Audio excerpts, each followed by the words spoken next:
जी, अब हम बात करते हैं प्रोविजनल असेसमेंट की कि प्रोविजनल असेसमेंट क्या होती है और किस तरह से की जा रही है। देखें, प्रोविजनल असेसमेंट को समझने के लिए आपको प्रोविजन का मतलब समझना चाहिए कि हम प्रोविजन किसे कह रहे होते हैं। तो अकाउंटिंग में आप इस चीज़ से क्या होते हैं, आप लोग पढ़ के आए होते हैं कि हम प्रोविजंस वगैरह क्रिएट करते हैं। मतलब प्रोविजंस हम क्रिएट क्यों करते हैं? अगर हम किसी भी चीज़ के बारे में अनसर्टेन हो, किसी भी चीज़ के ऊपर अगर हमारी सर्टेनिटी लेवल ना हो, हम अनसर्टेन हो कि लाइक वी डोंट नो कि वो चीज़ है हो जाएगी या वो चीज़ नहीं होगी, तो हम क्या करते हैं, फिर हम उसकी प्रोविज़न क्रिएट कर लेते हैं। हम फिर उसको उसकी सेफ्टी के लिए हम क्या करते हैं, हम प्रोविजंस रिकॉर्ड करते हैं। जैसे फॉर एग्जांपल आप अपने बिजनेस में सेल करते हैं, आप अपने बिजनेस में सेल करते हैं। अब आपको सेल्स है, आपने सारी की सारी सेल्स जो की होती हैं वो आपने की हैं क्रेडिट के ऊपर, उधार के ऊपर की हैं, और आपने पैसे क्या करने हैं, ये रिसीव भी करने हैं अभी लोगों से। लेकिन अब ये रिसीव करने हैं तो आपके माइंड में दो डाउट्स चल रहे हैं कि सारे के सारे पैसे रिसीव हो जाएंगे या नहीं रिसीव होंगे। लेकिन अभी कोई चीज़ सर्टेन नहीं है, अभी कोई चीज़ सर्टेन नहीं है। लाइक आपको भी पेमेंट रिसीव भी सारी नहीं हुई और अभी तक कोई पैसे आपके मरे भी नहीं है। लेकिन फिर भी आप क्या करते हैं, आप इस खतरे को जांचते हुए आप एक प्रोविजन क्रिएट कर लेते हैं, जिसे हम क्या कहते हैं, आप प्रोविजन फॉर बैड डेट्स बना लेते हैं, जिसमें आपने उस खतरे को जांचा होता है कि अगर हमारे बैड डेट हुए तो मैक्सिमम इसी रेंज के तहत हो रहे होंगे। तो जिस तरह हम अकाउंटिंग कंसेप्ट में प्रोविजंस वगैरह क्रिएट कर रहे होते हैं, सिमिलरली क्या होता है, जो टैक्स है, टैक्स में असेसमेंट भी हमारी प्रोविजनल हो सकती है। अब क्या होगा कि कमिश्नर इनलैंड रेवेन्यू जो है वो टैक्स पेयर की प्रोविजनल असेसमेंट कर रहा होगा। मतलब कुछ मखसूस केसेस होंगे जहां पे टैक्स, जो कमिश्नर इनलैंड रेवेन्यू है वो सर्टेन नहीं होगा, उसको नहीं पता होगा कि ये चीज़ है या नहीं है, सर्टेन नहीं होगा, तो वो प्रोविजनली क्या करेगा, वो प्रोविजनली आपकी असेसमेंट वगैरह मेड कर रहा होगा। इसको हमने देखना है। आपको पास पेपर में से इससे एक या दो सवाल मिल जाएंगे और मेनली ये टॉपिक वो है जिसमें से अप टू 3 या 4 मार्क्स का क्वेश्चन आ रहा होता है। अब देखते हैं कि प्रोविजनल असेसमेंट होती क्या है और किन सर्कमस्टांसेस में होती है, उसके बारे में बात करते हैं। कहते हैं ये जो असेसमेंट है ये उन केसेस में एप्लीकेबल होती है जब क्या किया जाए, जब हमारा कंसील्ड एसेट, अब मैं यहाँ पे वर्ड्स को हाईलाइट कर रहा हूँ, ये वर्ड आपने याद रखना है कि जब किसी भी पर्सन का कंसील्ड एसेट जो है, अगर वो कोई एजेंसी जैसे फेडरल एजेंसी या प्रोविंशियल गवर्नमेंट की या लोकल गवर्नमेंट की कोई एजेंसी इंपाउंड कर ले, कब्जे में ले ले, गिरफ्त में ले ले, तो उस कंसील्ड एसेट के ऊपर क्या की जाती है, इस तरह की असेसमेंट मेड की जाती है। फॉर एग्जाम्पल, एक जी MM आलम रोड के ऊपर एक रेस्टोरेंट है या एक होटल है, FIA को शक पड़ा कि जी ये होटल सियासतदान का है, या नैब को शक पड़ा ये होटल सियासतदान का है, वो इसके ऊपर पहुंच गए, इसके ऊपर उन्होंने छापा मार लिया। अब उसके ऊपर रेड करके इसके तमाम डॉक्यूमेंट्स वगैरह क्या किए, वो तमाम डॉक्यूमेंट्स वगैरह उन्होंने कवर कर लिए। अब जब डॉक्यूमेंट्स वगैरह कवर किए, माइट भी कुछ उनके एसेट्स भी उनके अपने कब्जे में ले लिए हों, या हम इसको एक और एग्जांपल से रिलेट करते हैं कि एक मिस्टर ए था, एक मिस्टर ए इस्लामाबाद से लाहौर की तरफ अपनी लैंड क्रूजर के ऊपर ट्रैवल कर रहा था। उसको रास्ते में FIA ने रोक लिया या पुलिस ने रोक लिया और उसकी गाड़ी जो है थी वो कब्जे में ले ली। अब वो उसका एसेट जो है वो किसी भी गवर्नमेंट ने की एजेंसी ने कब्जे में लिया हो, और उस एसेट के ऊपर क्या किया जाएगा, फिर ये FBI वाले आएंगे और उस एसेट के ऊपर अपनी असेसमेंट वगैरह मेड कर रहे होंगे। इन केसेस में क्या होता है कि कमिश्नर के पास से पावर होती है कि वो क्या करेंगे, वो प्रोविजनल असेसमेंट पास करेंगे, वक्ती तौर पर क्या करेंगे, एक असेसमेंट ऑर्डर पास कर देंगे before making any final assessment या any making best judgement assessment, उससे पहले पहले वो एक वक्ती ऑर्डर पास कर देंगे। और अगर कंसील्ड एसेट का केस ना हो या अगर कोई ऑफशोर एसेट हो किसी भी पर्सन का जो उसने डिक्लेयर नहीं किया था, वो उसको कमिश्नर या डिपार्टमेंट या कोई एजेंसी फेडरल या प्रोविंशियल गवर्नमेंट की वो डिटर्मिन कर ले, तो इस केस में भी क्या किया जाएगा, इस केस में भी उसकी प्रोविजनल असेसमेंट ऑर्डर पास कर दिया जाएगा। और ये प्रोविजनल असेसमेंट ऑर्डर पहले पास किया जाएगा वक्ती तौर के ऊपर, और बाद में फाइनल एडजस्टमेंट उसकी की जाएगी या उसकी फाइनल असेसमेंट ऑर्डर वगैरह पास किए जाएंगे। और ये कैसे किया जाएगा कि जब कोई कंसील्ड एसेट इंपाउंड कर लिया है, पकड़ लिया गया है, तो फिर उसको देखा जाएगा उसकी टैक्सेबल इनकम और टैक्स पेएबल जो होगी उसकी ऊपर क्या की जाएगी, असेसमेंट ऑर्डर पास किया जाएगा। और जिस साल कंसील्ड एसेट पकड़ा जाएगा उस साल का क्या किया जाएगा, असेसमेंट ऑर्डर पास किया जाएगा। फॉर एग्जांपल, अगर एक बंदा है उसके पास 2020 में उसकी गाड़ी इंपाउंड कर ली गई है, पकड़ ली गई है, तो फिर क्या किया जाएगा, इस 2020 के लिए उसकी हम टैक्सेबल इनकम और टैक्स पेएबल के लिए हम एक प्रोविजनली असेसमेंट ऑर्डर पास कर देंगे। जैसे ही ये एसेट्स वगैरह पकड़े जाएंगे, कमिश्नर जो होगा वो फौरी तौर पर प्रोविजनल ऑर्डर पास करेगा, और प्रोविजनल अमेंडेड असेसमेंट ऑर्डर भी जो होगा, अगर कोई हुआ तो उसको एज अर्ली एज पॉसिबल जब ये एसेट्स वगैरह पकड़े जाएंगे जब वो पास कर रहा होगा। अब यहाँ पे हमने देखा कंसील्ड का मतलब क्या होता है, क्योंकि ये जो सारे का सारी असेसमेंट है ये एप्लीकेबल है कंसीलमेंट के ऊपर। कंसील्ड कहते हैं चोरी को। अब ये सारे का सारा एप्लीकेबल है कंसील्ड एसेट्स के ऊपर या कंसील्ड इनकम के ऊपर। अब कंसील्ड एसेट या कंसील्ड इनकम का क्या मुराद है, इसको जरा देखिएगा। देखिए, कंसील्ड एसेट का मतलब क्या है कि concealed assets mean any property और asset which in the opinion of commissioner is acquired from any income chargeable to tax but could not be charge to tax. तो कंसील्ड एसेट क्या होता है, इसको समझिएगा कि कोई भी ऐसा एसेट जो आपने एक्वायर किया है उस इनकम के साथ या उस इनकम से जिसके ऊपर टैक्स लगना था, लेकिन आपने उस इनकम के ऊपर टैक्स पे नहीं किया, तो ऐसे एसेट को क्या कहते हैं, ये कंसील्ड एसेट कहते हैं। फॉर एग्जाम्पल, आपने एक गाड़ी लेनी थी, आपने एक कार परचेज की, कार की प्राइस थी 1 मिलियन, कार की प्राइस थी 1 मिलियन, और उसी साल आपने अपनी टैक्स रिटर्न वगैरह भी जमा करवाई, और उस टैक्स रिटर्न में आपने अपनी इस 1 मिलियन का कोई शो वगैरह कुछ नहीं किया, आपने इस इनकम के बारे में बताया ही नहीं।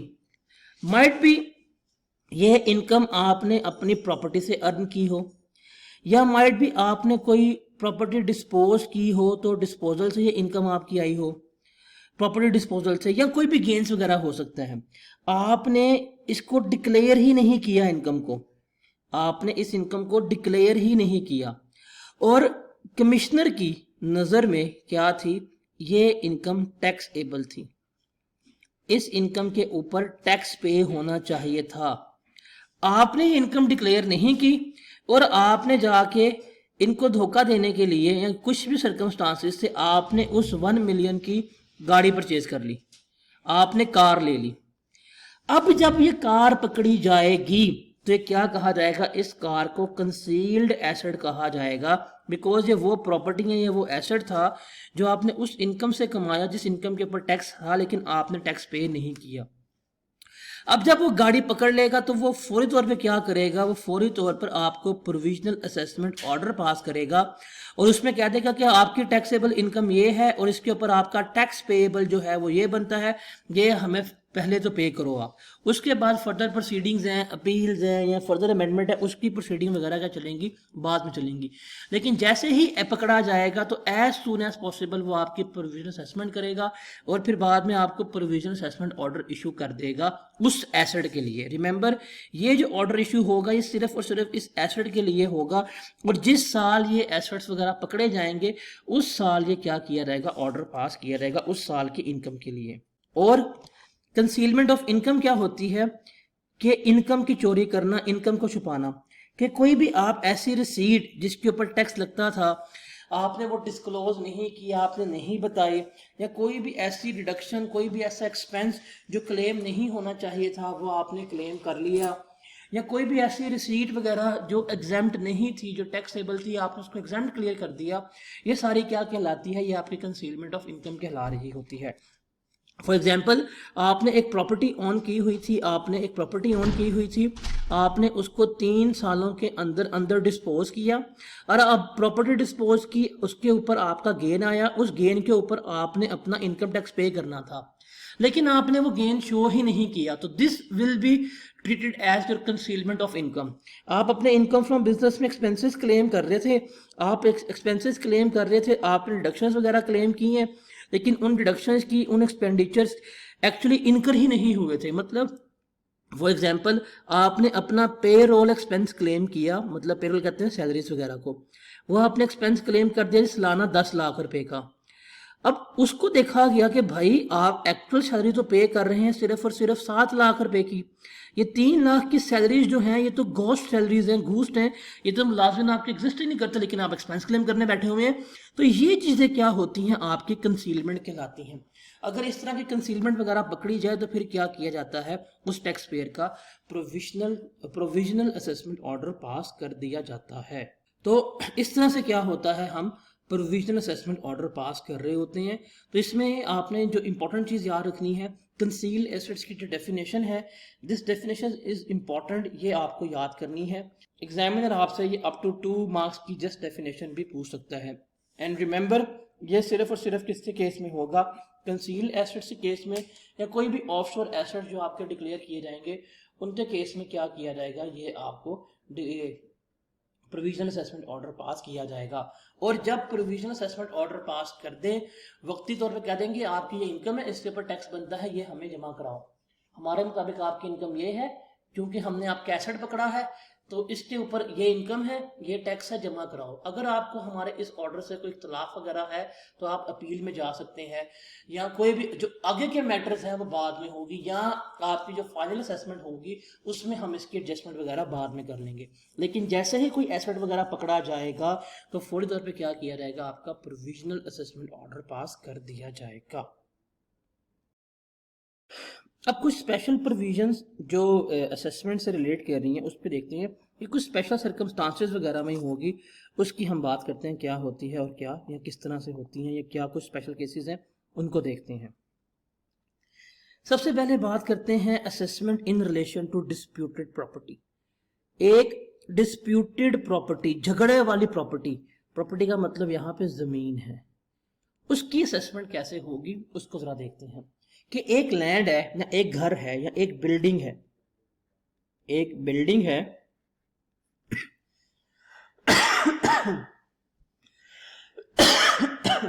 एक बिल्डिंग है जी, ये बिल्डिंग रेंट आउट कर दी गई है, किराए पे दी गई है, और इसका सालाना किराया आ रहा है 2 मिलियन।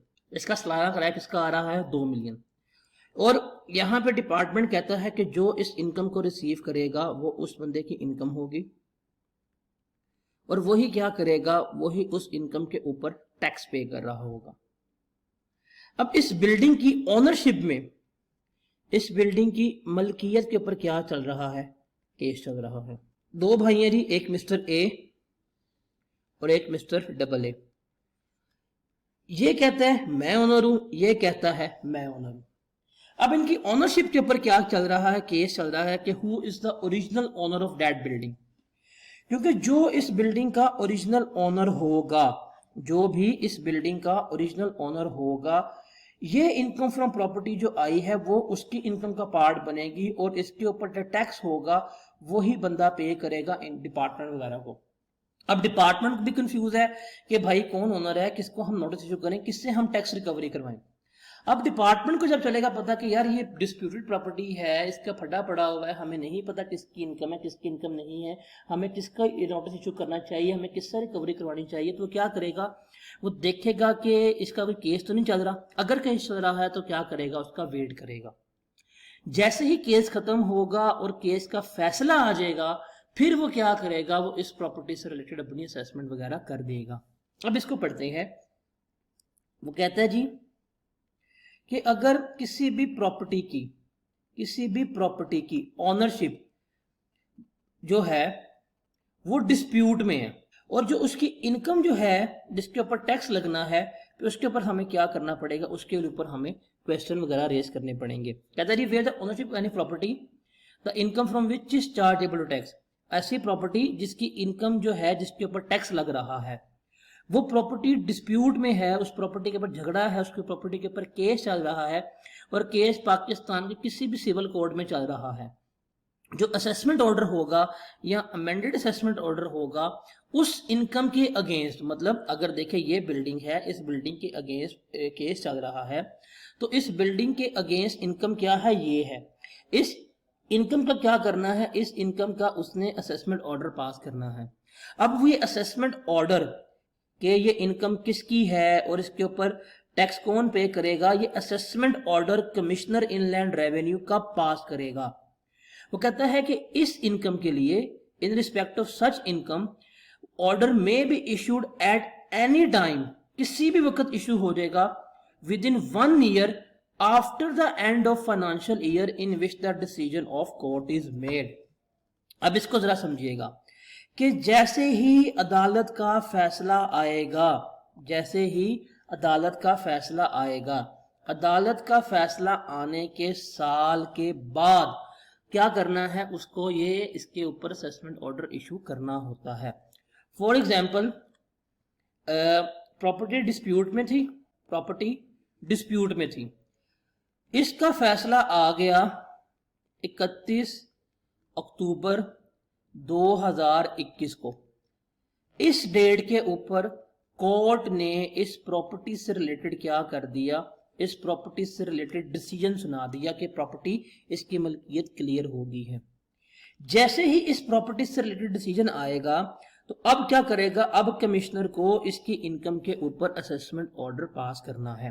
कैसे, वो देखेगा डेट ऑफ डिसीजन क्या है, डेट ऑफ डिसीजन जो है वो देखेगा इसका ईयर एंड कब आ रहा है, इसका ईयर एंड आएगा 30 जून 2022 को। जिस साल फैसला किया गया, सुनिए गौर से सुनिए, जिस साल फैसला किया गया, जिस साल फैसला किया गया उस साल का ईयर एंड कब है, वो ये आ रहा है। इस ईयर एंड के बाद, इस ईयर एंड के बाद विद इन दैट ईयर, मतलब 30 जून 2023 तक, इस ईयर एंड के बाद इस अरसे में कमिश्नर क्या करेगा, कमिश्नर अपना असेसमेंट ऑर्डर इशू कर रहा होगा। तो ये समझने वाली चीज है लाइन। देखें क्या कहते हैं, वो कहते हैं कि order in respect of such income, इस इनकम के अगेंस्ट में बी इश्यूड, इशू कर दिया जाएगा एट एनी टाइम, किसी भी वक्त, विद इन 1 ईयर, 1 साल के अंदर अंदर, after the end of, after the end of, साल पूरा होने के बाद, इन विच, जिसके अंदर डिसीजन आया हो, मतलब जिस साल डिसीजन आया वो साल खत्म होने के बाद अगले 1 साल के अंदर अंदर कमिश्नर क्या करेगा, उस डिस्प्यूटेड प्रॉपर्टी का डिसीजन सुना देगा और उसका असेसमेंट ऑर्डर पास कर देगा कि ये आपकी प्रॉपर्टी है, आप इसके मालिक हैं और ये आपकी इनकम बन रही है, तो वो आपको उसका डिसीजन सुना देगा। तो डिस्प्यूटेड प्रॉपर्टी की असेसमेंट हम इस तरह से कर रहे होते हैं।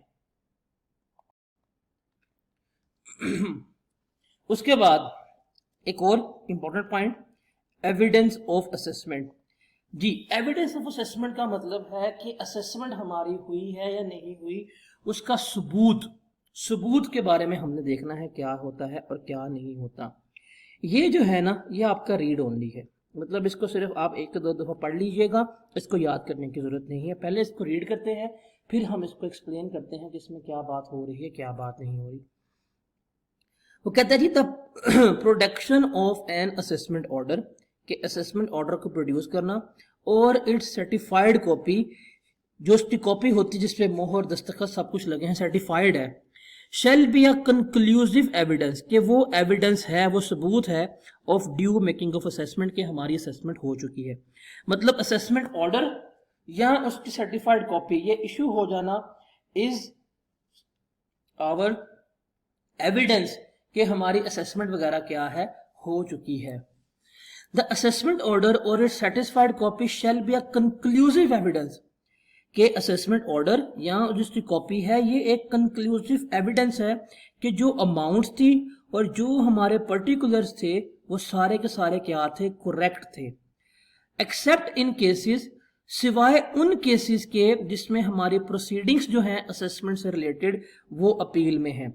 मतलब अगर मेरी असेसमेंट ऑर्डर इशू हो गया है, अगर मेरा असेसमेंट ऑर्डर इशू हो गया है, तो अगर मेरे हाथ में असेसमेंट ऑर्डर है, इसकी सर्टिफाइड कॉपी आ गई है, इसका मतलब जो मैंने अपनी पार्टिकुलर्स डिक्लेयर किए थे, जो अमाउंट्स थी, जो इनकम थी, वो सारे के सारे क्या हैं, करेक्ट हैं। लेकिन अगर किसी भी केस में मैं अपील में गया हुआ हूं, तो अपील जिसके अगेंस्ट की हो उसका असेसमेंट ऑर्डर जो होता है वो कंक्लूसिव एविडेंस नहीं होता। इसको हम जाके अपील्स में देखेंगे क्या होता है क्या नहीं होता। मतलब आपको एक असेसमेंट ऑर्डर इशू किया, आपने उसको एक्सेप्ट कर लिया, इसका मतलब ये आपका एविडेंस है कि आपकी असेसमेंट हो गई है। आपको एक असेसमेंट ऑर्डर इशू हुआ, आपने उसको रिजेक्ट कर दिया, आप उसके अगेंस्ट अपील में चले गए। जिसके अगेंस्ट अपील में चले जाओगे ना, वो हमारा एविडेंस ऑफ असेसमेंट नहीं होता, बिकॉज जब तक अपील का फैसला नहीं आएगा हम इस असेसमेंट ऑर्डर को नहीं मान रहे, बिकॉज हम इसके अगेंस्ट गए हैं, इसको ना मानते हुए इसके खिलाफ अपील में गए हैं। तो जिसके खिलाफ अपील में गए हों वो अभी जब तक अपील का फैसला नहीं आएगा हम उसको असेसमेंट ऑर्डर अभी डिक्लेयर नहीं कर रहे होते।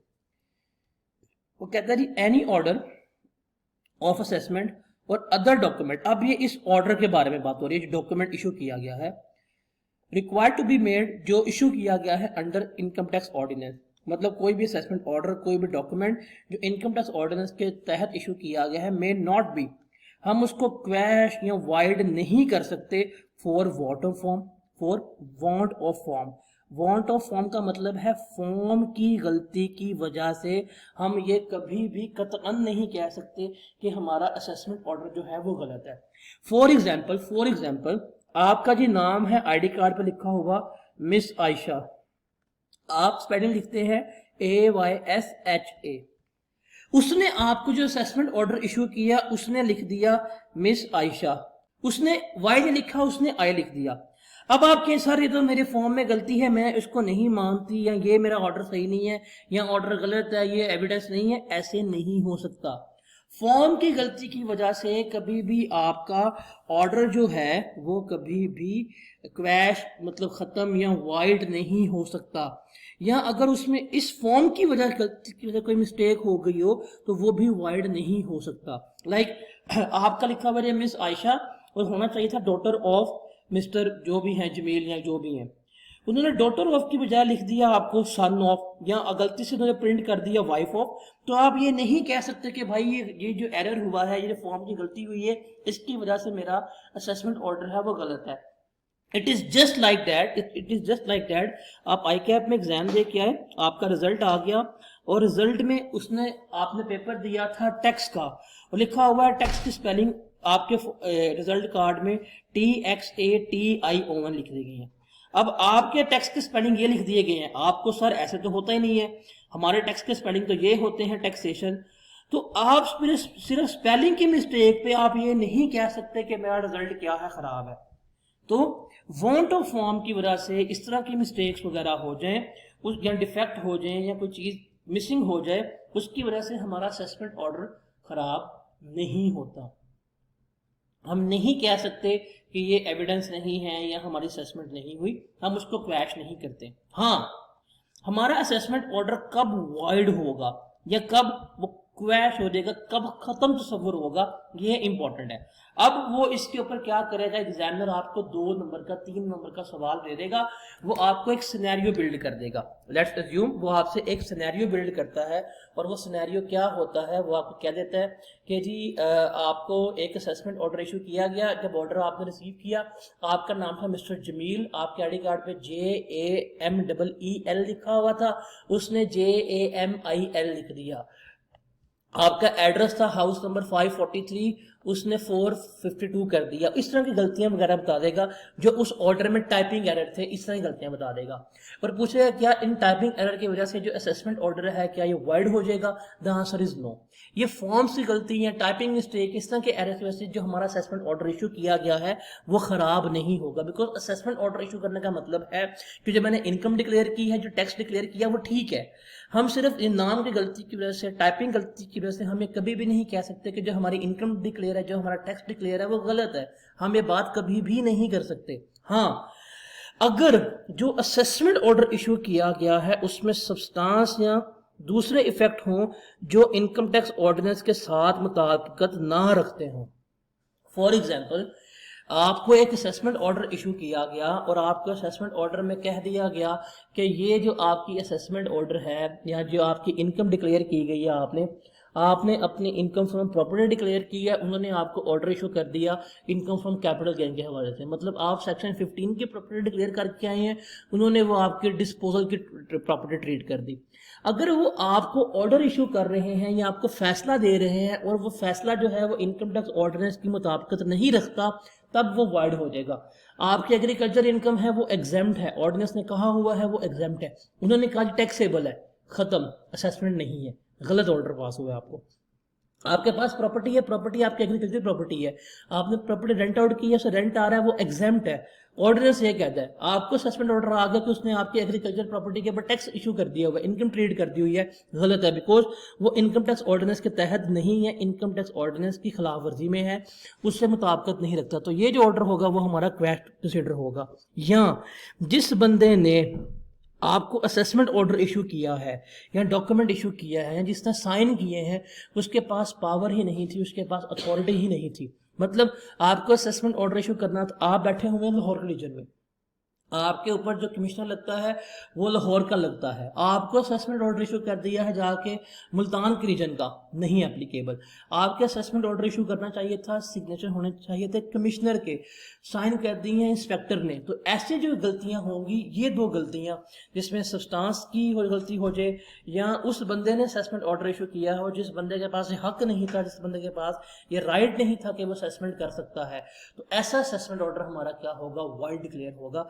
अदरवाइज फॉर्म की गलती हो जाए, टाइपिंग एरर्स हो जाए, इस तरह की मिस्टेक से हमारा असेसमेंट एविडेंस जो होते हैं या असेसमेंट ऑर्डर्स होते हैं वो वाइड ट्रीट नहीं हो रहे होते। और हमारे पास असेसमेंट ऑर्डर होना या उसकी ड्यूली साइंड कॉपी होना इज अ सफिशिएंट एविडेंस कि हमारी असेसमेंट हो चुकी है।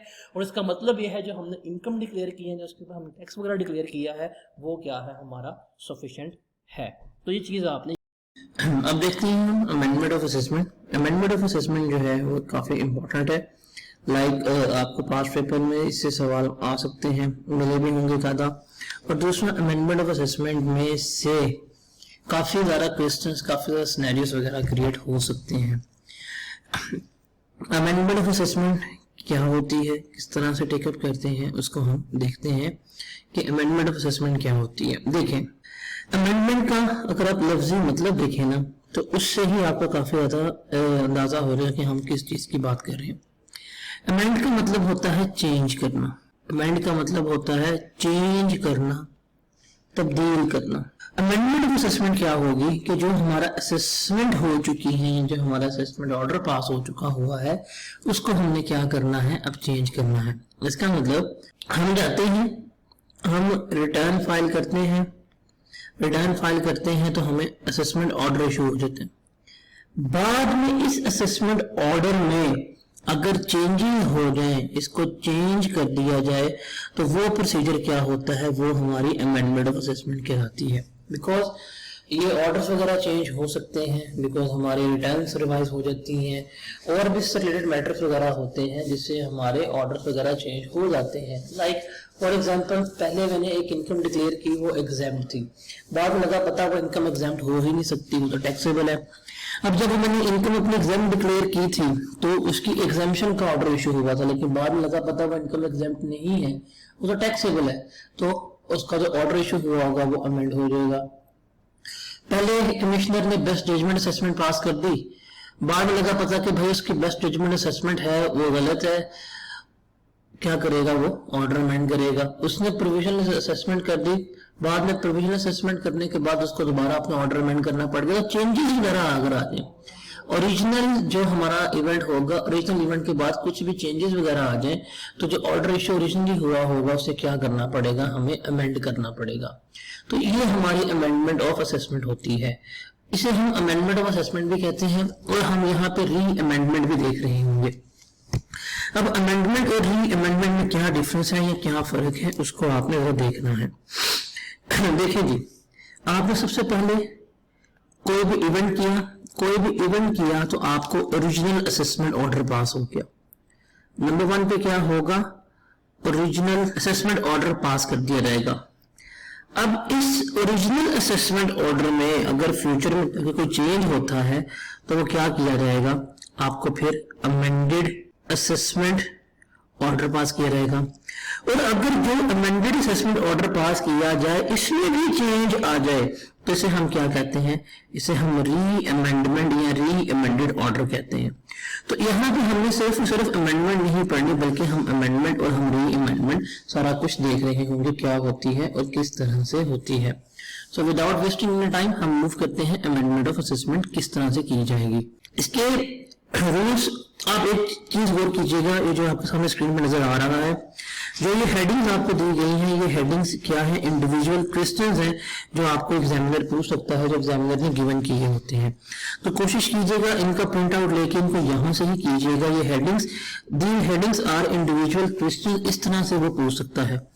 सबसे पहले देखते हैं कि अमेंडमेंट ऑफ असेसमेंट होता क्या है। सेक्शन 122 है बट सेक्शन नंबर आपको याद करने की जरूरत नहीं है। कहते हैं कमिश्नर जो है उसके पास पावर है कि वो असेसमेंट ऑर्डर जो है उसको अमेंड कर सकता है।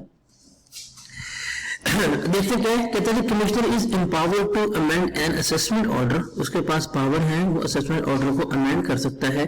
Treated as issued on self assessment basis, जो आपको सेल्फ असेसमेंट बेसिस के ऊपर इशू किया गया था। और an assessment order made to be the best of commissioner judgment, यहाँ जो उसने बेस्ट जजमेंट दी थी उसके ऊपर ऑर्डर पास किया गया था। मतलब आप रिटर्न फाइल करके आए, आपको नॉर्मल असेसमेंट ऑर्डर इशू कर दिया गया। नॉर्मल असेसमेंट ऑर्डर इशू किया है तो बाद में उसमें अमेंडमेंट करने का इख्तियार जो है वो कमिश्नर के पास है। यहाँ कमिश्नर ने आपकी बेस्ट जजमेंट असेसमेंट की तो बेस्ट जजमेंट असेसमेंट ऑर्डर को भी अमेंड करने का इख्तियार क्या है, कमिश्नर के पास होता है। कमिश्नर जो है वो जो भी उसको लगे जरूरी एडिशन, अल्टरेशन या डिलीशन वगैरह वो उस ऑर्डर में कर सकता है। लेकिन क्या कमिश्नर के पास खुला इख्तियार है अमेंडमेंट करने का? The answer is no. Commissioner को अमेंडमेंट के लिए किसी भी ऑर्डर में टाइम फ्रेम दिया गया है, वो टाइम फ्रेम बहुत इंपॉर्टेंट है। अब आपने टाइम फ्रेम याद करना है क्या है। कहता है अमेंडमेंट ऑफ असेसमेंट, किसी भी असेसमेंट की अमेंडमेंट जो है शैल not be made after expiry of 5 years, 5 सालों के बाद नहीं की जा सकती, from the end of the financial year in which the order is issued और ट्रीटेड एज इशूड। कि जब ओरिजिनल ऑर्डर इशू हुआ था उसके 5 सालों के अंदर अंदर अमेंडमेंट की जा सकती है, उसके बाद वो फिर नहीं की जा रही होगी। अब देखिए क्या, इसको समझे। टैक्स ईयर 2020, इसकी रिटर्न, इसका ईयर एंड है जी 30 जून 2020। ये क्या है, ये इसका ईयर एंड है। ईयर एंड के बाद आपने इसकी रिटर्न जमा करवाई, सर रिटर्न जमा करवाई होगी आपने, हम ड्यू डेट के अंदर है, हम देखते हैं 20 सितंबर 2020 को आपने रिटर्न जमा करवाई। अब जैसे ही आपने रिटर्न सबमिट करवाई होगी, जैसे ही आपने रिटर्न सबमिट करवाई होगी तो आपको नॉर्मल असेसमेंट ऑर्डर इशू कर दिया गया होगा इस डेट पे। तो यहां पे आपको क्या किया गया, आपको एक नॉर्मल असेसमेंट ऑर्डर इशू कर दिया गया। अब जिस तारीख पे, जिस डेट पे ऑर्डर इशू किया गया है, देखिए इसका फाइनेंशियल ईयर एंड मतलब टैक्स ईयर एंड कब हो रहा है, इसका ईयर एंड हो रहा है 30 जून 2021 को। इसका ईयर एंड कब हो रहा है, 30 जून 2021 को हो रहा है। इस ईयर एंड के बाद, from the end of that financial year in which order is issued, जिस साल में ऑर्डर इशू हुआ उसके बाद 5 सालों में, मतलब 2022, 23, 24, 25, 26, सर 30 जून 2026 तक इस टाइम फ्रेम में क्या किया जा सकता है, इस टाइम फ्रेम में अमेंडेड ऑर्डर इशू किया जा सकता है। देखिए 1 साल ये, 2 साल ये, 3 साल ये, 4 साल ये, 5 साल ये, इन 5 सालों के अंदर क्या किया जाएगा, अमेंडेड असेसमेंट ऑर्डर इशू कर दिया जाएगा। तो ये लाइंस को समझ लें कि जब ओरिजिनल ऑर्डर इशू हो उसका जो ईयर एंड होगा उसके बाद अगले 5 सालों में ये जो है इशू अमेंडमेंट ऑर्डर इशू कर दिया जा सकता है। तो ये कभी भी हो सकता है, मतलब जब वो आपको बेस्ट जजमेंट ऑर्डर दे दें, जब आपको वो नॉर्मल असेसमेंट ऑर्डर दे दें, जिस साल नॉर्मल असेसमेंट, जिस साल बेस्ट जजमेंट असेसमेंट ऑर्डर आया हो, उस साल के एंड के बाद अगले 5 सालों के अंदर अंदर उसमें अमेंडमेंट की जा सकती है। उसके बाद अगर टैक्स पेयर अपने रिटर्न रिवाइज कर दे, अगर टैक्स पेयर जो है वो अपने रिटर्न रिवाइज कर दे, हम रिटर्न वाले चैप्टर में पढ़ के आ चुके हुए हैं कि रिटर्न की रिवीजन किस तरह होती है और क्या सर्कमस्टांसेस हैं रिटर्न रिवाइज की जा सकती है। अब देखें, इसको समझे क्या हुआ था। टैक्स पेयर गया, उसने अपनी ओरिजिनल रिटर्न फाइल की, उसने अपनी ओरिजिनल रिटर्न फाइल की। जैसे ही उसने ओरिजिनल रिटर्न फाइल की, उसको नॉर्मल असेसमेंट ऑर्डर इशू कर दिया गया कि ये सर आपका नॉर्मल असेसमेंट ऑर्डर है, आपने जो इनकम डिक्लेयर की है, जो आपने टैक्स पे किया वो हमने मान लिया।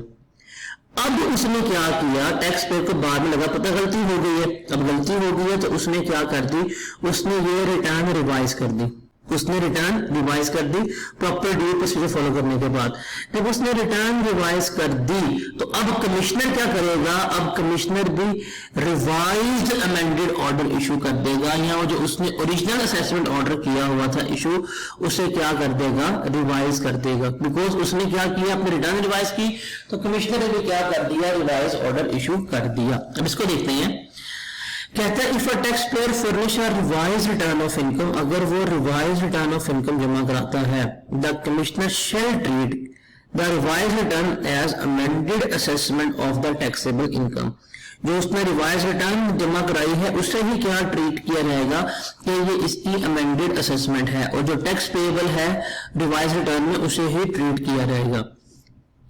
And the taxpayer revised return shall be taken to be an amended assessment order issued to taxpayer on the day the revised return was furnished। और जिस दिन रिवाइज रिटर्न की जाएगी, जिस दिन रिवाइज रिटर्न सबमिट की जाएगी, उस दिन पे, उस डेट पे क्या किया जाएगा, ये ऑर्डर कंसीडर किया जाएगा कि हमने आपको अमेंडेड असेसमेंट ऑर्डर इशू कर दिया है। मतलब आप रिटर्न रिवाइज करोगे तो रिटर्न रिवाइज करने के बाद आपका अमेंडेड असेसमेंट ऑर्डर भी हो जाएगा, मतलब ओरिजिनल ऑर्डर आपका रिवाइज हो जाएगा। तो ये तो पहला आसान तरीका है कि टैक्स पेयर ही अपनी रिटर्न रिवाइज कर दे, तो on the revision of return जो उसका असेसमेंट ऑर्डर है वो भी क्या हो जाता है, अमेंड हो जाता है।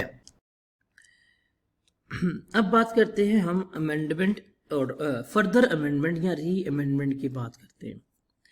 अब इसको देखिएगा, वो कहता है जी commissioner is also empower to amend further as many time as may be necessary, कि वो ओरिजिनल असेसमेंट को जब चाहे, जितनी मर्जी दफ़ा चाहे अमेंड कर सकता है।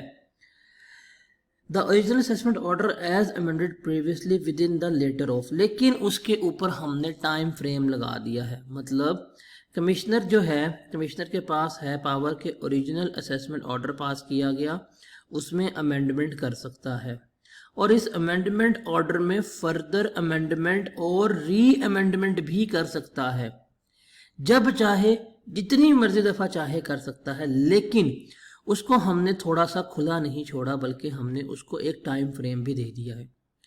वो टाइम फ्रेम क्या है कि टाइम फ्रेम उसने कहा है कि 5 years from the end of financial year in which the original assessment order is issued और treated as issued by the commissioner, कि जब ओरिजिनल असेसमेंट ऑर्डर इशू हुआ, जब ओरिजिनल असेसमेंट ऑर्डर इशू हुआ, ऑर्डर इशू होने के बाद जो उसका फाइनेंशियल ईयर एंड था, मतलब जो ईयर एंड था, उस ईयर एंड के बाद 5 सालों तक, और अगर उसने इस ओरिजिनल असेसमेंट ऑर्डर की ऑलरेडी अमेंडमेंट कर दी है और फर्दर अमेंडमेंट करना चाहता है, तो जब अमेंडेड ऑर्डर इशू हुआ, जब अमेंडेड असेसमेंट ऑर्डर इशू हुआ, उसके बाद 1 साल के अंदर अंदर वो क्या कर सकता है, वो फर्दर या री अमेंडमेंट कर सकता है। तो दोबारा पढ़ते हैं, कहता है commissioner is also empower to amend further as many time as may be necessary the original assessment order as amended previously within the later of, कि उसके पास पावर्स हैं कि वो जब चाहे जितनी मर्जी दफ़ा चाहे ओरिजिनल असेसमेंट ऑर्डर को या अमेंडेड ऑर्डर को फर्दर अमेंड कर सकता है। लेकिन टाइम लिमिट क्या है?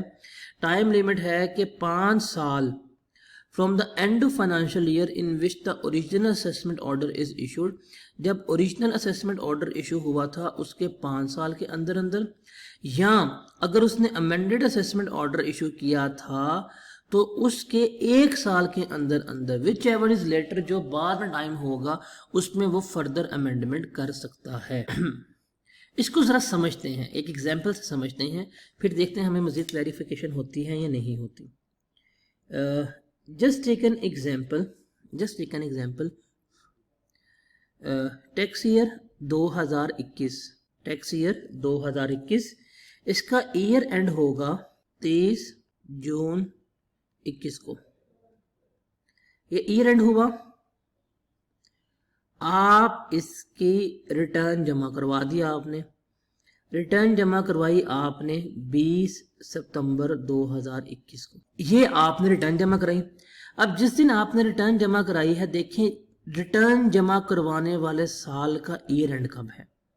वो है 30 जून 2022 को। ये है फाइनेंशियल, ये है year and in which return was submitted. अब देखें यहाँ पे लिखा होगा इन विच ऑर्डर इज इशूड, जिस दिन आपने रिटर्न जमा करवाई उस दिन ही आपको नॉर्मल असेसमेंट ऑर्डर इशू हो गया। ये है ओरिजिनल ऑर्डर, ये है ओरिजिनल ऑर्डर। जब आपने रिटर्न जमा कराई तो पहली दफ़ा आपको यही ऑर्डर इशू हुआ था। अब ये ओरिजिनल ऑर्डर है, इसमें कोई चेंज नहीं आया। अब वो क्या कहता है? 5 years, 5 साल from the end of financial year, साल के एंड के बाद, in which original assessment order is issued, जिसमें ओरिजिनल असेसमेंट ऑर्डर इशू हुआ था। अब ओरिजिनल असेसमेंट ऑर्डर इस टैक्स ईयर में इशू हुआ, अब इसके अगले 5 साल काउंट करें। 2023 आ जाएगा पूरा, 2024 आ जाएगा पूरा, 2025 आ जाएगा, 2026 आ जाएगा और 2027 आ जाएगा। मीन्स 2027 का मतलब है 30 जून 2027। ये बनता है 5 साल का पीरियड ओरिजिनल ऑर्डर के लिहाज से। ये बनता है 5 साल का पीरियड ओरिजिनल ऑर्डर के लिहाज से, ओरिजिनल ऑर्डर के लिहाज से, ओरिजिनल ऑर्डर के लिहाज से ये है 5 साल का पीरियड। अब आपने फर्दर अमेंडमेंट करनी है या री अमेंडमेंट करनी है, वो कहता है कि जब ओरिजिनल ऑर्डर पास किया जाए तो 5 सालों के अंदर अंदर आप कर सकते हो। ठीक है, लेट्स अज्यूम आपने 2025 में आपने अमेंडमेंट कर दी। 2025 में आपने एक अमेंडेड ऑर्डर पास कर दिया, 2025 में अमेंडेड ऑर्डर पास कर दिया। अब कहता है जी 1 year from the end of financial year in which the assessment order is issued, कि जिस साल अमेंडेड ऑर्डर इशू हुआ था उसके एंड के बाद 1 साल के अंदर अंदर, अब देखिएगा फॉर एग्जांपल 2025 में अमेंडेड ऑर्डर इशू हुआ, हम यहाँ पे डेट अज्यूम कर लेते हैं 20 अगस्त 2024। अब टैक्स ईयर 2025 का जो अमेंडेड ऑर्डर था वो 20 अगस्त 2024 में इशू हुआ। इस तारीख के ऊपर उसने एक अमेंडमेंट करके ओरिजिनल ऑर्डर में आपके हाथ में ऑर्डर पकड़ा दिया। अब देखें इसका ईयर एंड कब हो रहा है? इस अमेंडेड ऑर्डर का ईयर एंड होगा 30 जून 25 में, इसमें इसका ईयर एंड हुआ। इस ईयर एंड के बाद अगला साल देखें कब कंप्लीट होता है, वो कंप्लीट होगा 30 जून 26 में, 30 जून 26 में यहां पे कंप्लीट हो रहा है। अब वो कहता है कि आपने फर्दर अमेंडमेंट करनी है या री अमेंडमेंट करनी है, तो आपके पास टाइम फ्रेम क्या है? अब उसका टाइम फ्रेम क्या बताया है ये, अब इन दोनों को कंपेयर करें कि जिस साल अमेंडेड ऑर्डर इशू हुआ, अब हम बात किसकी कर रहे हैं, भूलना नहीं है आपने, हम बात कर रहे हैं फर्दर अमेंडमेंट की। हम फर्दर अमेंडमेंट या री अमेंडमेंट की बात कर रहे हैं कि बार बार चेंज कर रहे हो, तो बार बार अमेंडमेंट करने का क्या असूल है, या फर्दर अमेंडमेंट का असूल क्या है कि जिस साल अमेंडेड ऑर्डर पास हुआ, पहले जिस डेट पे ऑर्डर इशू हुआ उसका ईयर एंड देखो, ईयर एंड के बाद देखो अगला एक साल कब खत्म होता है, वो है 30 जून 2026। ये टाइम देखो अमेंडेड ऑर्डर के लिहाज से। और देखो जब ओरिजिनल रिटर्न फाइल की थी या जब ओरिजिनल ऑर्डर इशू किया गया था उसके 5 साल का टाइम देखो, 5 साल का टाइम फॉर ओरिजिनल ऑर्डर, 1 साल का टाइम फॉर अमेंडेड ऑर्डर। तो क्या करना है, 5 साल का टाइम फॉर ओरिजिनल ऑर्डर, इसको कंपेयर करना है 1 साल का टाइम फॉर अमेंडेड ऑर्डर। जो इन दोनों में से लेटर पीरियड होगा, जो इन दोनों में से बाद में टाइम आ रहा होगा, उस तारीख तक वो फर्दर अमेंडमेंट कर सकता है। अब ये खत्म हो रहा है 30 जून 26 को, ये खत्म हो रहा है 30 जून 27 को, तो अब कमिश्नर के पास टाइम पीरियड है 30 जून 27 तक। कमिश्नर के पास टाइम पीरियड है 30 जून 27 तक कि वो फर्दर अमेंडमेंट या री अमेंडमेंट कर सकता है उसकी जो पहले ऑर्डर वगैरह पास किया जा चुका है। तो इस तरह से क्या होती है, फर्दर अमेंडमेंट या री अमेंडमेंट हमारी हो रही होती है। सो इसको ज़रा ध्यान से देखिएगा। अब आप इसको बेशक दोबारा पढ़ सकते हैं कि 5 years from the end of financial year and 1 year from the end of financial year in which the amended assessment order is issued, whichever is later. जो लेटर होगा ना उसमें हम क्या कर सकते हैं, उस टाइम पीरियड तक, उस डेट तक हम फर्दर अमेंडेड ऑर्डर इशू कर सकते हैं। अब देखते हैं कि कौन सर्कमस्टांसेस होते हैं या कौन सी वजूहात हैं जिसके वाइज अमेंडमेंट ऑफ असेसमेंट या फर्दर अमेंडमेंट या री अमेंडमेंट हो सकती है, उनको देखना आपने। ये आपसे पूछ सकता है कि बताएं वो सर्कमस्टांसेस क्या हैं जिसमें अमेंडमेंट वगैरह हो सकती है।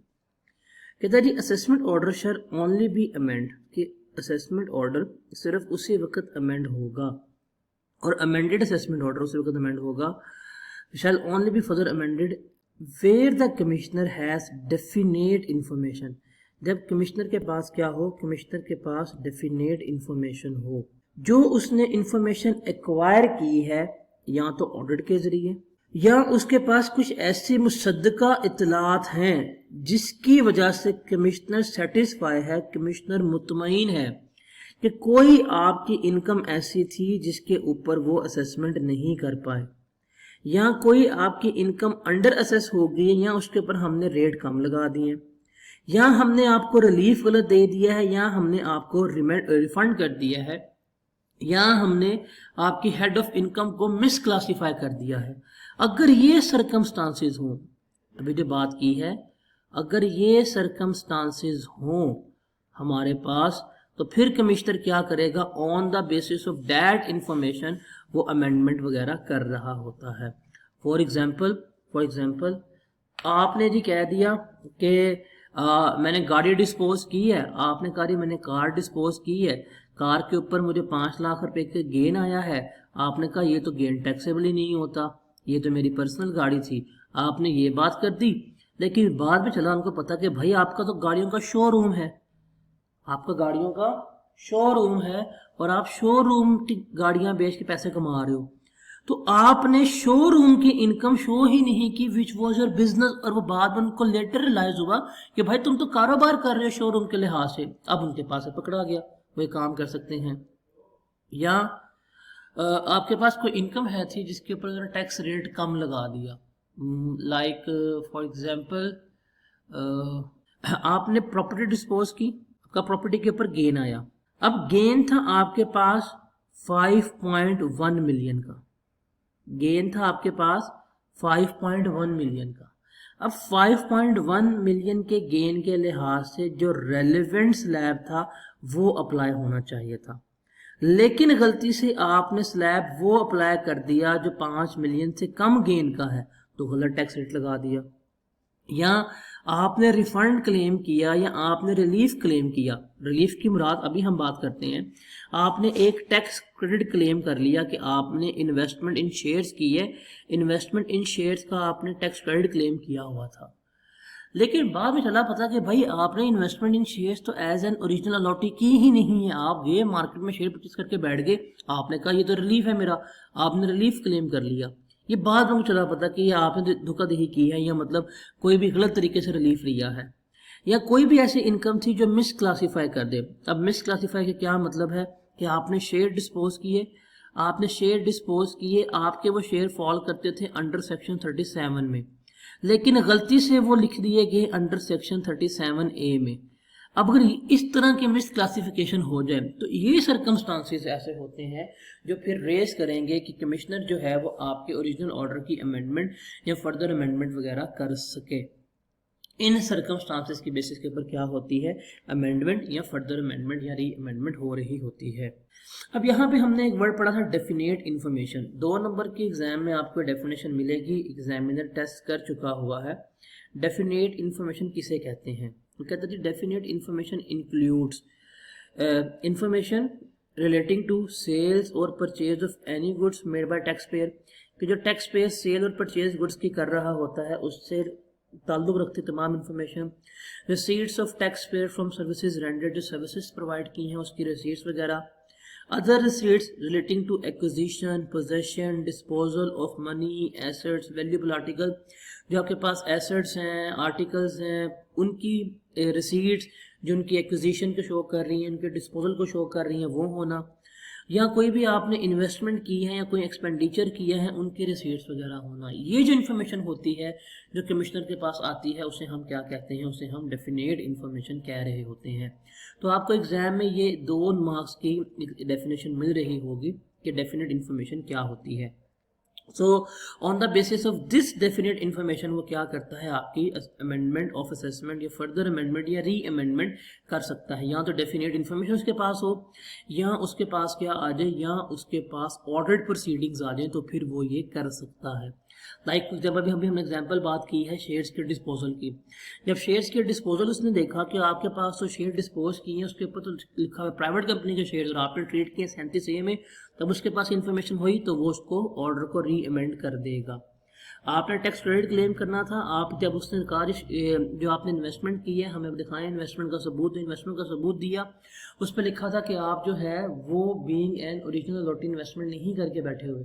अगर आपने being an original not investment नहीं की, सबूत ही नहीं था आपके पास, तो वो क्या करेगा, फिर आपकी अमेंडमेंट या फर्दर अमेंडमेंट वगैरह कर सकेगा। आपने प्रॉपर्टी डिस्पोज की, उसने देखा कि सेल डीड क्या है, सेल डीड पे देखा, उसने कॉस्ट कंपेयर की, कॉस्ट कंपेयर करने के बाद देखा आपका तो गेन 5.1 मिलियन बन रहा है और आपने स्लैब 5 मिलियन से कम का लगवाया हुआ था, तो on the basis of that definite information वो क्या करेगा, अमेंडमेंट या री अमेंडमेंट या further amendment order pass out कर देगा।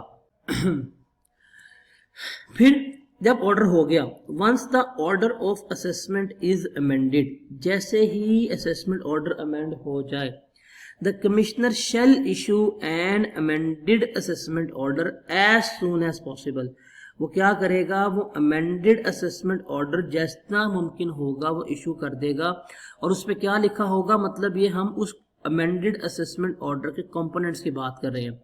उस पर लिखा होगा कि टैक्स पेयर की अमेंडेड टैक्सेबल इनकम कितनी है वो लिखा होगा, उसका अमेंडेड टैक्स कितना बनता है वो लिखा होगा, अगर उसने कोई टैक्स वगैरह पे किया है वो लिखा होगा, और अगर उसने इस अमेंडेड ऑर्डर के खिलाफ अपील दायर करनी है, डिसएग्रीमेंट है, तो किस वक्त तक, किस जगह पे और किस मोड में जाके इस अमेंडेड असेसमेंट ऑर्डर के अगेंस्ट अपील की जा सकती है। तो ये जो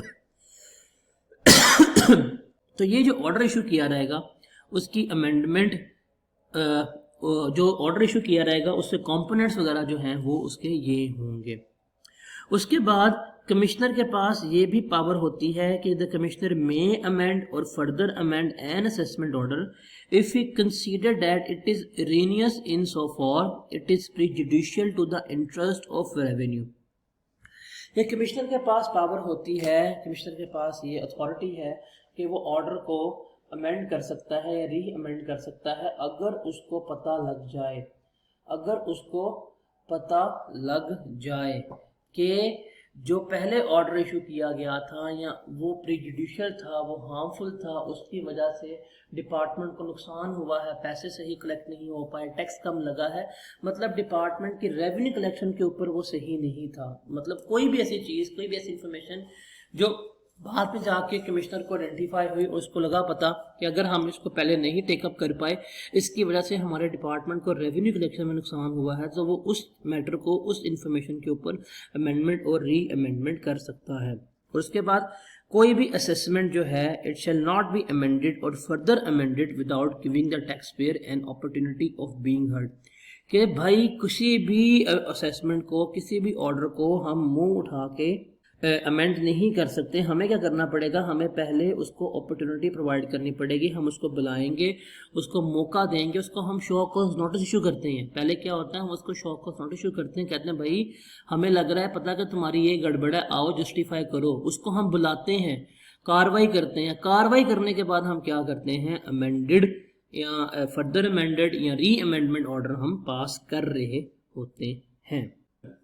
उसके बाद टाइम लिमिटेशन देखते हैं कि कितने टाइम में ये ऑर्डर वगैरह इशू किया जा सकता है। मतलब जब अमेंडमेंट हो गई, असेसमेंट ऑर्डर, अमेंडमेंट या फर्दर अमेंडमेंट सब कुछ हो गया, अब ऑर्डर इशू करना है, फरमान जारी करना है कि जी ये हमारा फरमान है आपके ऊपर। उसके लिए क्या है, कहता है द कमिश्नर में पास द अमेंडेड और further amended order with in 120 days. मतलब उसने 120 दिन के अंदर अंदर क्या करना है, अमेंडेड या फर्दर अमेंडेड ऑर्डर पास करना है। अब 120 दिन किसके, 120 दिन उसके कि जब उसने शो कॉज नोटिस इशू किया था। शो कॉज नोटिस इशू करने के बाद 120 दिन के अंदर अंदर क्या करेगा, वो अमेंडेड असेसमेंट ऑर्डर या further amended assessment order issue करेगा। अब सर फॉर एग्जाम्पल उसने ऑर्डर आपको, उसने नोटिस आपको इशू किया 30 सितंबर 2021 को, उसने इस तारीख के ऊपर आपको शो कॉज नोटिस इशू कर दिया कि आपके ये इनकम मिस क्लासीफाई है, हमने इसके ऊपर देख लिया है, हम इसको ठीक करना चाहते हैं और हमारे मुताबिक ये इसके ऊपर बन रहा है, आप आए जस्टिफाई करें। उसने आपको शो कॉज नोटिस इशू कर दिया।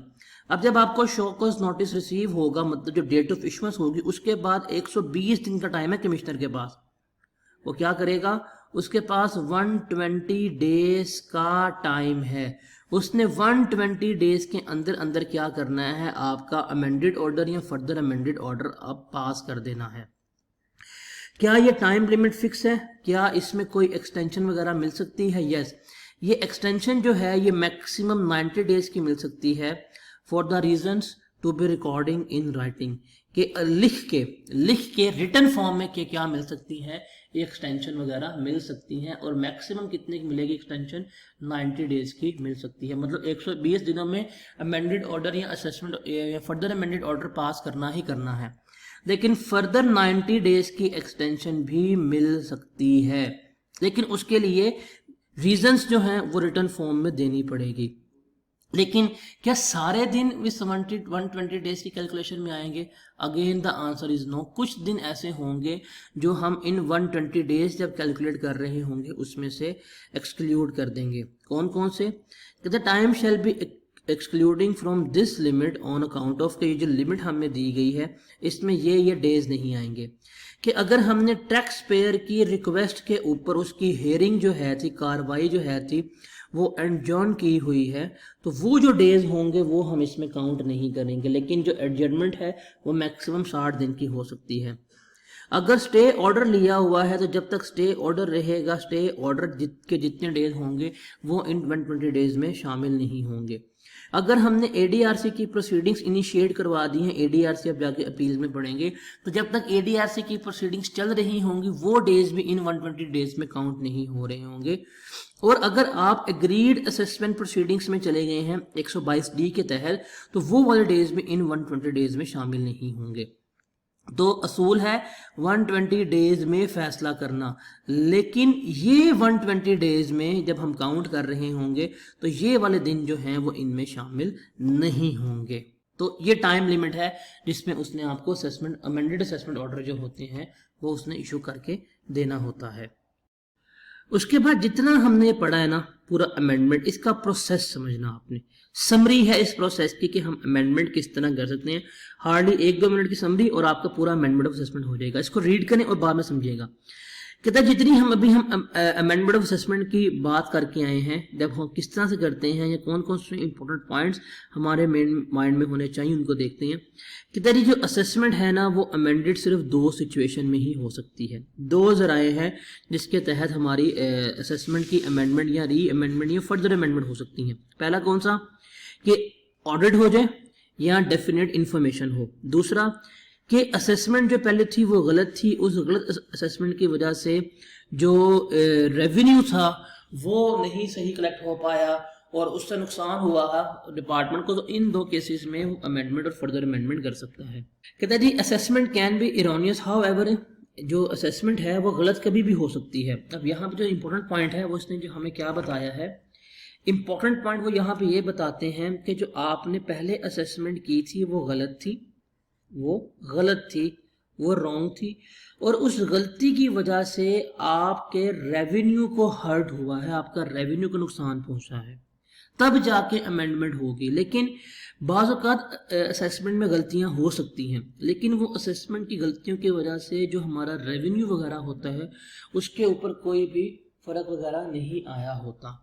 अगर वो जो है जिसपे हमारा रेवेन्यू वगैरह हिट नहीं हुआ तो हम उसके ऊपर अमेंडमेंट ऑफ असेसमेंट नहीं कर सकते। कहता है जी an assessment can be erroneous, assessment गलत हो सकती है। हाउएवर, लेकिन अगर असेसमेंट इरोनियस है, असेसमेंट में गलती है, लेकिन it is not prejudicial to the interest of revenue, लेकिन इसकी वजह से जो डिपार्टमेंट का रेवेन्यू का इंटरेस्ट था वो डैमेज नहीं हुआ, वो ख़त्म नहीं हुआ, उसको नुकसान नहीं पहुंचा, then tax authorities can not initiate the proceeding of amendment of assessment। तो टैक्स अथॉरिटी जो है वो अमेंडमेंट ऑफ असेसमेंट की प्रोसीडिंग्स नहीं कर सकती। तो लिख लीजिएगा, नोट डाउन कर लें, किताब पे लिख लें, एग्जाम में आ सकता है कि उसने आपको कह दिया कि आपने पहले एक असेसमेंट ऑर्डर पास किया था, अब वो असेसमेंट ऑर्डर की फर्दर अमेंडमेंट करना चाहता है, तो क्या कौन सर्कमस्टांसेस हैं जिसमें अमेंडमेंट या फर्दर अमेंडमेंट हो सकती है। सर याद रखिएगा 2 तरीकेकार है, 2 ही पॉसिबल सर्कमस्टांसेस है। क्या,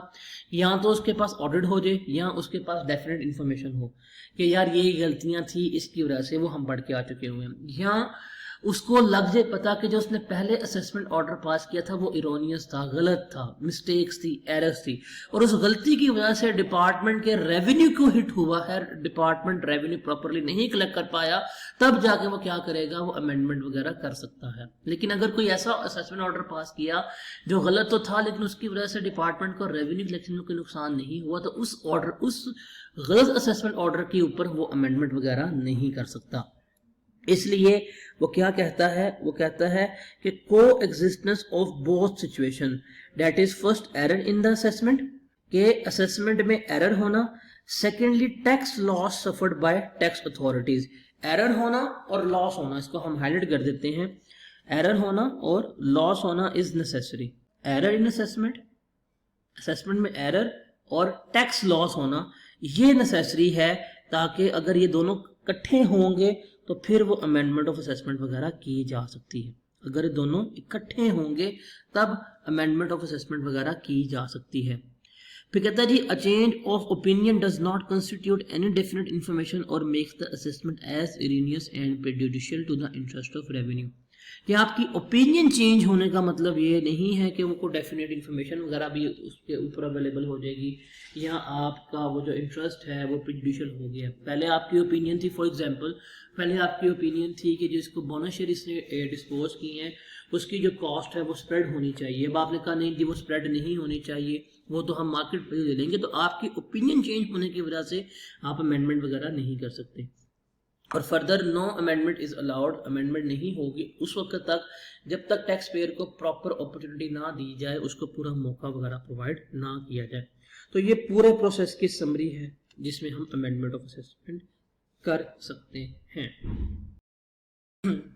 जी, इसके बाद हम देखते हैं कि जब हमारा असेसमेंट ऑर्डर पास हो जाए तो उस असेसमेंट ऑर्डर के अगेंस्ट क्या क्या एक्शन लिए जा सकते हैं। क्या वो असेसमेंट ऑर्डर जो पास हो जाए वो हमेशा के लिए फाइनल होता है, क्या उसके ऊपर कोई उसके अगेंस्ट जाने के चांसेस या इस तरह कोई चीज़ वगैरह है। उसके बारे में ज़रा हम देखते हैं कि क्या ये ऑप्शंस अवेलेबल हैं या नहीं है, उनकी तरफ बात करते हैं। देखें जी, किसी भी असेसमेंट ऑर्डर, कोई भी असेसमेंट ऑर्डर पास किया जाए तो हमें पता है कि जब भी असेसमेंट होती हैं दो पार्टीज इन्वॉल्व हैं, एक डिपार्टमेंट है हमारे पास और दूसरा टैक्स पेयर है। अब दोनों के पास उस असेसमेंट ऑर्डर्स को रिस्पॉन्ड आउट करने के मुख्तलिफ फेज होते हैं। अगर टैक्स पेयर की बात करें तो टैक्स पेयर जिसके अगेंस्ट असेसमेंट ऑर्डर इशू किया जाता है अगर कोई असेसमेंट ऑर्डर इशू किया गया है, उसकी गलती वगैरह बीच में होती है, आइडेंटिफाई हो जाए, वो उस ऑर्डर की ऊपर अमल कर सकता है। ऑर्डर में कोई गलती वगैरह हो उसको रेक्टिफाई करवा सकता है, उस ऑर्डर के अगेंस्ट अपील में जा सकता है या ADRC में जाके अपनी कार्रवाई वगैरह कर सकता है। जो टैक्स डिपार्टमेंट है, टैक्स डिपार्टमेंट के पास भी ऑप्शंस होते हैं कि वो अपने जारीशुदा असेसमेंट ऑर्डर के अगेंस्ट या उसकी एक्शन में रिस्पॉन्ड आउट कर सकते हैं। किस तरह? अगर पहले कोई ऑर्डर इशू किया तो उसमें रिवीजन कर सकता है कमिश्नर, चीफ कमिश्नर के ज़रिए रिवीजन हो सकती है, और ऑर्डर्स में मॉडिफिकेशन वगैरह भी पॉसिबल हैं, वो भी हो सकती हैं। अब इनको देखते हैं। जो टैक्स पेयर जो रिस्पॉन्ड करता है, इसको हम जाके डिस्कस करेंगे अपील्स के अंदर, अपील वाले चैप्टर में, कि टैक्स पेयर किस तरह रिस्पॉन्ड करता है असेसमेंट ऑर्डर को, और अगर उसके अगेंस्ट जाना हो तो क्या प्रोसीजर होगा। लेकिन टैक्स डिपार्टमेंट किस तरह से रिस्पॉन्ड करेगा और उसमें अगर चेंज वगैरह करना हो, क्या उसके पास है चीज़ें, उनको ज़रा हम डिस्कस करते हैं। सबसे पहले हम बात करते हैं नंबर 1 के ऊपर, कि revision of assessment bye the commissioner, कि जो कमिश्नर है वो अपना असेसमेंट ऑर्डर रिवाइज कर दे। उसके क्या प्रोसीजर्स हैं उसको देखते हैं। कहते हैं जी इसको पहले रीड करते हैं, फिर इसको हम बाद में इस तरह समझते हैं। कहते हैं the process of revision of assessment can be in the following veg, कि अगर कोई असेसमेंट वगैरह की गई है, उस असेसमेंट ऑर्डर में थोड़ी रिवीजन तब्दीली लेके आनी है, तो वो उसको तब्दीली लाने में कमिश्नर के पास ये क्या होती हैं, ये तरीक़ेकार है जो इसको फॉलो करेगा। ये कमिश्नर इनलैंड रेवेन्यू में सुमोटो, मतलब अपने ऑन के ऊपर खुद से नोटिस लेते हुए, call for the record of any proceeding, किसी भी प्रोसीडिंग्स का, किसी भी कार्रवाई का रिकॉर्ड डालेगा, in which an order has been pass, जिसके ऊपर ऑर्डर पास किया गया था, by any officer of inland revenue other than commissioner in appeal, के डिपार्टमेंट के किसी भी अफसर ने जो ऑर्डर पास किया था वो उसकी प्रोसीडिंग्स वगैरह कॉल कर लेगा, उसका रिकॉर्ड्स मंगवा लेगा अगर उसने उस असेसमेंट ऑर्डर में मॉडिफिकेशन करनी है। अगर कमिश्नर इन अपील कोई ऑर्डर पास करेगा, उसका प्रोसेस अलग होता है, वो हम अपील्स में जाके पढ़ रहे होंगे। लेकिन लाइट्स कोई इंस्पेक्टर है या सब इंस्पेक्टर है, अगर इस तरह के जो ऑफिसर्स हैं, अगर ये कोई प्रोसीडिंग करते हैं, कोई ऑर्डर वगैरह पास करते हैं, तो अगर उन ऑर्डर में चेंजिंग करनी हो तो कमिश्नर के पास पावर है, वो किसी भी ऑर्डर की प्रोसीडिंग्स को कॉल कर सकता है कि भाई वो मैटर मेरे सामने लेके हो, आपने जिसके ऊपर ये ऑर्डर पास किया था। Where after making such inquiry, proper inquiry करने के बाद जो नेसेसरी है, commissioner inland revenue considers that order require revision, अगर उसको लगे कि इस ऑर्डर में रिवीजन वगैरह दरकार है, then he may make such revisions to the order as he deems fit, तो वो फिर उस ऑर्डर में जैसा उसको अप्रोप्रिएट लगे वो रिवीजन वगैरह कर सकता है। Any such order shall not be prejudicial to the person to whom the order relates, कि ये जो कमिश्नर रिवीजन वगैरह करेगा, ये जो ऑर्डर होना, ये जो ऑर्डर पास करेगा, वो ऑर्डर किसी भी पर्सन के प्रीजुडिशियल नहीं होना चाहिए। प्रीजुडिशियल का मतलब होता है हार्मफुल, वो किसी भी बंदे के लिए नुकसानदेह नहीं होना चाहिए अगर कमिश्नर रिवीजन कर रहा है। और क्या हमेशा कमिश्नर रिवीजन कर सकता है? The answer is no. The commissioner inland revenue shall not revise any order, commissioner कभी भी ऑर्डर रिवाइज नहीं करेगा इफ, ये आपने याद रखना है। अब पेपर में आपको आ जाएगा नेम द सर्कमस्टांसेस या unlist the circumstances in which the commissioner can not revise the order, जिसमें कमिश्नर ऑर्डर रिवाइज नहीं कर सकता, वो आपको सर्कमस्टांसेस वगैरह बताने होंगे। अब वो कौन से होते हैं? The commissioner inland revenue shall not revise any order, वो कोई भी ऑर्डर रिवाइज नहीं करेगा इफ, अगर आप उस ऑर्डर के अगेंस्ट टैक्स पेयर या डिपार्टमेंट ऑलरेडी अपील में दाखिल कर चुका हुआ है, कि an appeal against the order to the commissioner, अगर आप उसके अगेंस्ट ऑलरेडी अपील दायर कर चुके हुए हैं या अपील ट्राइब्यूनल में चले गए हैं, या कोई भी ऐसा मैटर जिसके तहत आप अपील में जा चुके हुए हैं और अपील अभी चल रही है और अपील एक्सपायर नहीं हुई और अपील का भी फैसला नहीं आया, तो उस ऑर्डर के अगेंस्ट कमिश्नर कभी भी रिवीजन वगैरह नहीं कर सकता। इसके अलावा अगर कोई ऑर्डर आपका अपील में पेंडिंग है कमिश्नर अपील के सामने या अपील ट्राइब्यूनल के सामने, जब तक उसका फैसला नहीं होगा तो कमिश्नर उन ऑर्डर्स के ऊपर अब रिवीजन नहीं कर सकता। इन शॉर्ट, अगर कोई ऑर्डर पास हुआ है उसके अंदर रिवीजन वगैरह की जा सकती है, लेकिन अगर आप उस ऑर्डर के अगेंस्ट अपील में चले गए हैं टू कमिश्नर या टूवर्ड्स ट्राइब्यूनल, तो उस जब तक वो अपील में रहेगा या उस अपील का फैसला नहीं होगा रिवीजन नहीं हो सकती। और अगर किसी ऑर्डर में वो रिवीजन कर दे देन क्या होगा, if any order is remanded back to any lower authority by commissioner for modification, alteration and implementation of direction or de novo proceedings, the order giving effect to the direction of the commissioner shall be issued within 120 days। कि अगर commissioner ने जब वो assessment order पकड़ा, उसको देखा और उसने उसको रिमांड बैक कर दिया, मतलब वापस भिजवा दिया लोअर अथॉरिटी के ऊपर कि इसमें ये चेंजेस कर दो, इसमें अल्ट्रेशन कर दो, या जो मैंने डायरेक्शन दी इसमें वो इम्प्लीमेंट कर दो, या डिनोवो प्रोसीडिंग्स मतलब असर नो इसकी प्रोसीडिंग्स वगैरह स्टार्ट कर दो, तो ये जब वो वापस भेजेगा तो इसको चेंज करने का जो उसने डायरेक्शंस दी होंगी उसका ऑर्डर उन अथॉरिटी को उसने 120 दिनों के अंदर अंदर पास करना होता है। मींस कमिश्नर के पास ऑर्डर है रिवीजन के लिए, कमिश्नर ने देखा जो इस पे काम होने वाला है वो ठीक है, उसने वापस ये जो वो असेसमेंट ऑर्डर था वो लोअर अथॉरिटी को भिजवा दिया और उनको डायरेक्शंस वगैरह दे दी। ये डायरेक्शंस वगैरह देना और जो उस ऑर्डर में चेंज वगैरह करना है, इन सब का टाइम फ्रेम क्या होता है 120 डेज में फिर उसको ये करना पड़ेगा, और वो जब लोअर अथॉरिटी के पास जाएगा तो वो 120 दिन के अंदर करके उसको वापस इम्प्लीमेंट करवा देंगे। उसके बाद है रिवीजन बाय चीफ कमिश्नर। अब चीफ कमिश्नर भी रिवीजन कर सकता है। सबसे पहले करेगा रिवीजन कमिश्नर, अब कमिश्नर से ऊपर होगा चीफ कमिश्नर, वो भी रिवीजन हमारी कर सकता है।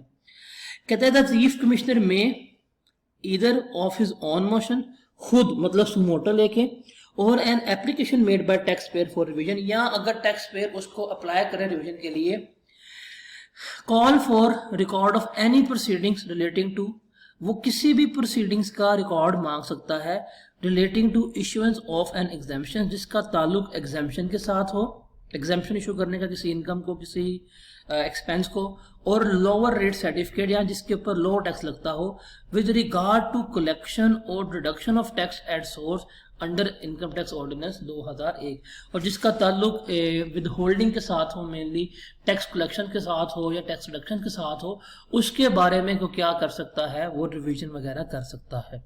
मीन्स कि कोई भी ऐसा मैटर जिसका ताल्लुक टैक्स कलेक्शन के साथ या टैक्स रिडक्शन के साथ है और उसके ऊपर मसला पड़ा हुआ है कि इनकम ये एग्जेम्प्ट है या नहीं है, या इसका रेट क्या लगना है, उसके ऊपर वो क्या कर सकता है, वो नोटिस लेके खुद रिवीजन कर सकता है, या अगर टैक्स पेयर एप्लीकेशन फाइल करे रिवीजन की तब वो नोटिस ले सकता है। तो record of such proceeding shall be called in, उनका रिकॉर्ड बुलवाएगा, which an order has been pass, जिसके अगेंस्ट ऑर्डर पास किया गया था, by any authority subordinate to him, जो चीफ कमिश्नर्स की सब अथॉरिटीज थी। अगर कमिश्नर ने या इंस्पेक्टर्स ने या सब इंस्पेक्टर्स ने या जूनियर ऑफिसर्स ने कोई भी रिकॉर्ड कोई भी ऑर्डर वगैरह पास किया था तो वो उस ऑर्डर को और उससे रिलेटेड तमाम प्रोसीडिंग्स का रिकॉर्ड कॉल कर लेगा। If after making such inquiry as necessary, और जो अगर इंक्वायरी वगैरह हुई करवाने के बाद the chief commissioner considers that, अगर उसको लगे कि जो ऑर्डर पहले इशू किया गया था उसमें रिवीजन वगैरह रिक्वायर है, he may make such order as he may deem fit in the circumstances of the case, तो वो क्या करेगा उसमें वो रिवीजन कर देगा जो उसको नेसेसरी लगेगी। However he shall provide a reasonable opportunity of being heard to the taxpayer, लेकिन वो टैक्स पेयर को proper opportunity of being heard provide करेगा, देन जाकर वो क्या करेगा वो रिवीजन वगैरह कर रहा होगा। तो कमिश्नर भी रिवीजन कर सकता है और चीफ कमिश्नर भी रिवीजन कर सकता है। कमिश्नर की रिवीजन के ऊपर वो एग्जाम में सवाल वगैरह आ सकता है।